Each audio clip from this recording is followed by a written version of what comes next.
প্রধান উপদেষ্টা ডক্টর মোহাম্মদ ইউনূসকে নিয়ে বিভক্ত হয়ে পড়েছেন নিউ ইয়র্কের বাংলাদেশিরা। এরই মধ্যে প্রধান উপদেষ্টার পক্ষে বিপক্ষে বিএনপি, জামায়াত ও আওয়ামী লীগের মিছিল স্লোগানে উত্তপ্ত হয়ে উঠেছে জ্যাকসন হাইটস চত্বর। ঘটেছে হাতাহাতির ঘটনাও। আরও জানাচ্ছেন মেহেদী হাসান।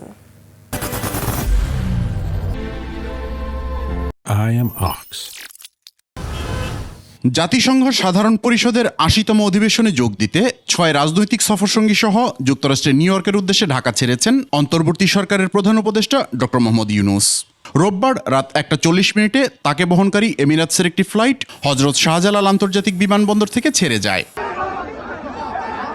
তবে তিনি সেখানে পৌঁছার আগেই নিউ ইয়র্কের রাস্তায় নেমে পড়েছে বাঙালি কমিউনিটি। জ্যাকসন হাইটসে প্রধান উপদেষ্টা সহ প্রতিনিধি দলকে স্বাগত জানাতে মিছিল করে যুক্তরাষ্ট্র বিএনপি। একই এলাকায় তার আগমনের প্রতিবাদে বিক্ষোভ মিছিল করে যুক্তরাষ্ট্র আওয়ামী লীগ। ছড়িয়ে পড়ে উত্তেজনা, দুপক্ষের মধ্যে ঘটে হাতাহাতির ঘটনাও। স্থানীয় সময় সোমবার দুপুরে প্রধান উপদেষ্টা ডক্টর মোহাম্মদ ইউনূস এবং সফরসঙ্গী হিসেবে বিএনপির মহাসচিব মির্জা ফখরুল ইসলাম আলমগীর, দলের ভারপ্রাপ্ত চেয়ারম্যানের পররাষ্ট্র বিষয়ক উপদেষ্টা হুমায়ুন কবির সহ প্রতিনিধি দলকে স্বাগত জানাতে জন এফ কেনেডি বিমানবন্দরে অবস্থান গ্রহণ করবে যুক্তরাষ্ট্র বিএনপি। কেউ কোনো অপ্রীতিকর ঘটনা ঘটানোর চেষ্টা করলে শক্ত হাতে প্রতিহত করার কথা জানিয়েছে দলটির যুক্তরাষ্ট্র শাখার নেতারা।